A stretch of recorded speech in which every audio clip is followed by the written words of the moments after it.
Сәлем құрметті достарым. Жүзімді қысқа дайындау, ұйықтату алдында не істейміз, соны көрсетейін. Мынау биылғы жүзімдер. Бұларды көктемшіға байлап шығамыз осылай, аспаларға мындай бағандармен. Осындай шпалер дейміз. Аспаға байлап шыққан кезде бұлар ары қарай осыны бойлап өседі де. Сонымен жаздай жемісін береді. Ал енді бұны қыста қайтеміз.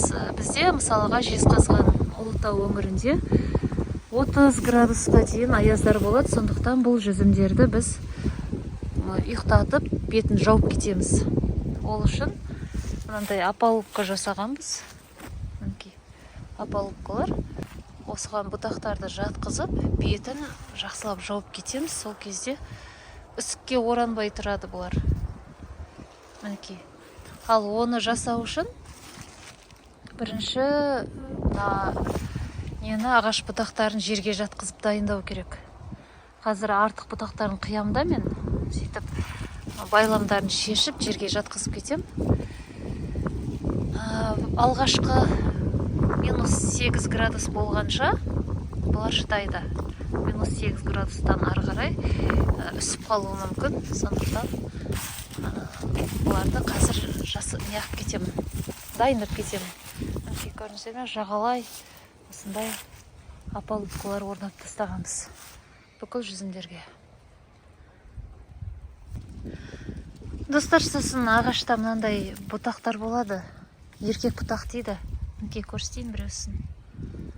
Осындай ұзын болып өсіп тұрады де. Ары қарай ұзын болып өсіп кете береді. Мұнаның тіпті 5-6 метрге дейін жетіп мінекей. Ағаштармен бұны қиып тастау керек. Бұлар келесі жылда өсіп жарытпайды. Осылай тұрады, ағаштың бүкіл нәрін өздеріне ішіп тұра береді. Көршім үйінде жоқ, сондықтан оның үйіне мындай тамақ алып келдім.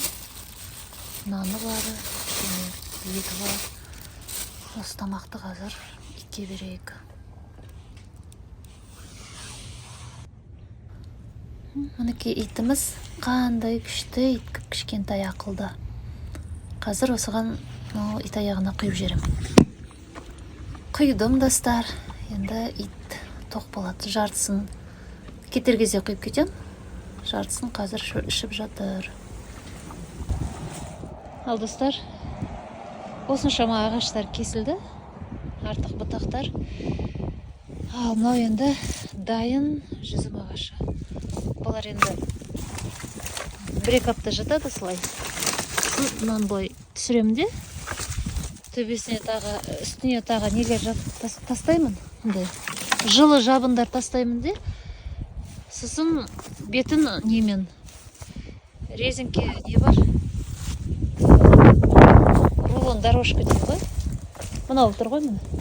Осылармен бетін жауып шығам. Мінекей достар, бүгінгі жұмыс осымен аяқталды. Келесі кездескенше сау болыңыздар. Бау-бақшамыз әрдайым жайқалып өсе берсін. Оны күту үшін бізде шаршамайық деп қояйын да. Солай достар, сау болыңыздар.